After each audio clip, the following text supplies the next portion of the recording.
എത്രയും പ്രിയപ്പെട്ടവരെ, ചിലപ്പോൾ ചില ഘട്ടങ്ങളിൽ ഒരു ചോദ്യം പൊന്തി വരും. നിങ്ങൾ ആരുടെ കൂടെയാണെന്ന ചോദ്യം. ആ ചോദ്യം നല്ലവണ്ണം ഇപ്പോൾ കേരളം കേൾക്കുന്നുണ്ട്. തളരാതെയും പതറാതെയും ഈ സമൂഹം പറയുന്നുണ്ട്, നമ്മൾ അവൾക്കൊപ്പമാണെന്ന്. എല്ലാവർക്കും അറിയാം അവൾ ആരാണെന്ന്. അവളൊരു വ്യക്തിയല്ല, അവളൊരു ആശയമാണ്, ഒരു സത്യമാണ്, ഒരു പോരാട്ടമാണ്. അതിന്റെ പേര് നീതി എന്നാണ്. നാം നീതിക്കൊപ്പമാണ്. ഈ സമരത്തിന്റെ അന്തിമ വാക്കൊന്നും ആരും പറഞ്ഞിട്ടില്ല. ഒരു കോടതി ഒരു വിധി പറഞ്ഞു. ആ വിധി നമ്മുടെ എല്ലാം വിശ്വാസം ഭാഗികം മാത്രമാണെന്നാണ്. It a partial judgement. ഒരുപാട് ഘട്ടം ഇനിയും നിയമത്തിന് നടന്നു പോകാൻ ബാക്കിയുണ്ട്. ഈ കോടതി പറയുന്നു 1 മുതൽ 6 വരെയുള്ള അക്യൂസ്ഡ് കുറ്റം ചെയ്തവരാണെന്ന്. അവർ മാത്രമാണ് കുറ്റവാളികൾ. ആരുടെയും സഹായമില്ലാതെ, ആരും പിടനിൽക്കാതെ, ഏതോ ചില തമ്മാടി കൂട്ടങ്ങൾ മാത്രമായി അറിയപ്പെടുന്ന ഈ 6 പേർക്ക് ചെയ്യാൻ പറ്റുമോ? ഈ ചോദ്യമാണ് കേരളം ചോദിക്കുന്നത്. ആ ചോദ്യം നമ്മുടെ എല്ലാം കാതിൽ മുടങ്ങുന്നുണ്ട്. അതുകൊണ്ടാണ് നമ്മളെല്ലാം ഇവിടെ എത്തിയത്. ഞാൻ ആ പഴയ കവിത ഓർത്തു പോകുന്നു. വായിക്കുന്ന ഒരു തൊഴിലാളികളുടെ ചോദ്യങ്ങൾ എന്ന കവിതയാണത്. പ്രത്തോട് പ്രശ്നമാണ് അത് എഴുതിയത്. ചരിത്രം വായിക്കുന്ന തൊഴിലാളിയാണ്.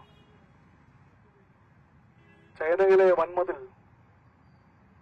കെട്ടിപ്പടുത്ത കാര്യം പറയുമ്പോൾ ചരിത്രം പറയുന്നത് ഒരു പേരാണ്, ചക്രവർത്തിയുടെ പേര്. ചരിത്രം വായിച്ച തൊഴിലാളി ചോദിച്ചു, ഒറ്റക്കാണോ, ഒരാളും കൂടെ ഇല്ലായിരുന്നു എന്ന്. അത് വേറൊരു സന്ദർഭത്തിലാണ്. ഒരാശയവും സന്ദേശവും വേറെയായിരുന്നു. പക്ഷെ ആ ചോദ്യം തന്നെ നാം ചോദിക്കുകയാണ്, ഈ 6 പേർ മാത്രമായിട്ടാണോ ഈ കുറ്റകൃത്യം കാണിച്ചത്? ഇത്രയും നീചമായ, നിന്ദ്യമായ, പൊറുക്കാനാകാത്ത ഈ തെറ്റ് ചെയ്യുന്നത്, ഈ കൃതകുറ്റം ചെയ്തത് ഈ 6 പേർ മാത്രമായിട്ടാണോ? സിനിമയിലെ സ്ത്രീ സാന്നിധ്യത്തിന്റെ ചോദ്യം മാത്രമല്ല അത്.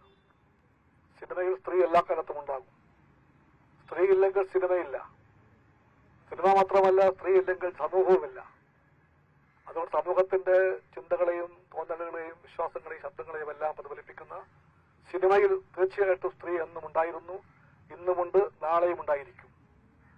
ആ സ്ത്രീക്ക് സിനിമയിൽ ലഭിക്കേണ്ട സുരക്ഷിതത്വം വേണം, മാന്യത വേണം, അന്തസ് വേണം. ഏതെങ്കിലും തെരുവുകുണ്ടകളോ അധോലോകത്തിന്റെ കൽപ്പന കേട്ടുകൊണ്ട് പണത്തിന് വേണ്ടി ചാടി വീഴാൻ മടിക്കാത്ത ചെന്നായ്ക്കളോ ആ സ്ത്രീയെ ഒറ്റയ്ക്കോ കൂട്ടായോ ആക്രമിക്കാൻ പാടില്ല. ആ സ്ഥിതിക്ക് മാറ്റമുണ്ടായേ തീരൂ. അത് പറയാൻ വേണ്ടിയാണ് ഇവിടെ നമ്മളെല്ലാം ഒത്തുകൂടിയിരിക്കുന്നത്. ഇവിടെ ഞാൻ ഒരു രാഷ്ട്രീയമൊന്നും പറയുന്നില്ല. ഗവൺമെന്റ് ഈ വിഷയത്തിൽ അതിജീവിതയ്ക്കൊപ്പം തീർച്ചയായിട്ടും ഉണ്ടാകുമെന്ന് പറഞ്ഞത് മുഖ്യമന്ത്രിയാണ്. ആ വാക്ക് നാം വിശ്വസിക്കുകയാണ്. വിശ്വസിക്കാം. ആ വാക്ക് വിശ്വസിക്കാവുന്ന വാക്കാണത്. കാരണം ഈ സംഭവത്തിന്റെ തുടക്കം മുതലേ ഒരുപാട് ഘട്ടങ്ങളിൽ നാം കണ്ടതാണ്. ഗവൺമെന്റ് സ്ത്രീയുടെ കൂടെയായിരുന്നു, അവളുടെ കൂടെയായിരുന്നു. ഇനിയും അവളുടെ കൂടെ നിൽക്കുമ്പോഴേ ഈ ഗവൺമെന്റ് സത്യത്തിൽ ഒരു ഇടതുപക്ഷ ഗവൺമെന്റ് ആകുമെന്ന് നമുക്കെല്ലാം ബോധ്യമുണ്ട്. ഇത്തരം വിഷയങ്ങളിലെല്ലാം ഇടതുപക്ഷത്തിന് ആശയപരമായി തന്നെ ഒരു നിലപാട് സ്വീകരിക്കേണ്ടി വരും. ആ നിലപാടെന്താണെന്ന് വ്യക്തമാക്കാൻ കേരളത്തിലെ ഗവൺമെന്റിന് തീർച്ചയായിട്ടും കടമയുണ്ട്. ഇന്ത്യയിൽ പലതുകൊണ്ടും വ്യത്യസ്തമായ ഒരു വഴിയെ പോകാൻ കടപ്പെട്ട ഗവൺമെന്റാണ് ഈ ഗവൺമെന്റ്. എന്തുകൊണ്ടെന്നാൽ ഈ ഗവൺമെന്റ് മാത്രമാണ് ഏക ഇടതുപക്ഷ ഗവൺമെന്റ്. ഇടതുപക്ഷം സമൂഹ ജീവിതത്തിലെ എല്ലാ ചോദ്യങ്ങൾക്ക് മുമ്പിലും ഉത്തരം തേടാൻ ശ്രമിക്കുമ്പോൾ അതിന്റെ ഇടതുപക്ഷ കാഴ്ചപ്പാടിന്റെ, വീക്ഷണത്തിന്റെ, അതിന്റെ പ്രത്യയശത്വത്തിന്റെ എല്ലാം വെളിച്ചവും തെളിച്ചവും വേണമെന്ന് നാം വിശ്വസിക്കുന്നു. അതുകൊണ്ടാണ് നമ്മളെല്ലാം ഒരുപോലെ കരുതുന്നത് ഈ പോരാട്ടത്തിന്റെ അന്ത്യം വരെയും എന്ന് പറഞ്ഞാൽ അവർക്ക് നീതി കിട്ടും വരെയും. ഞാനെല്ലാം ചേർത്തുകൊണ്ട് വീണ്ടും പറയുകയാണ്, അവൾ ഒരാളല്ലേ അല്ല, അവൾ ഞാനാണ്, നീയാണ്, നമ്മളാണ്, ഈ സമൂഹമാണ്. അതുകൊണ്ട് അവൾക്ക് നീതി കിട്ടും വരെയും ഇടതുപക്ഷ ഗവൺമെന്റ് അവർക്ക് നിൽക്കുവാൻ ഉറപ്പായും ഉണ്ടാകുമെന്ന പ്രതീക്ഷ പങ്കിട്ടുകൊണ്ട് ഞാൻ ഈ സമരത്തോട് എല്ലാവരുടെയും കൂടെ ചേർന്നുകൊണ്ട് ഐക്യദാർഢ്യം പ്രഖ്യാപിക്കുന്നു. അത് പറയാൻ മാത്രമാണ് ഞാൻ വന്നത്. എല്ലാവർക്കും നമസ്കാരം.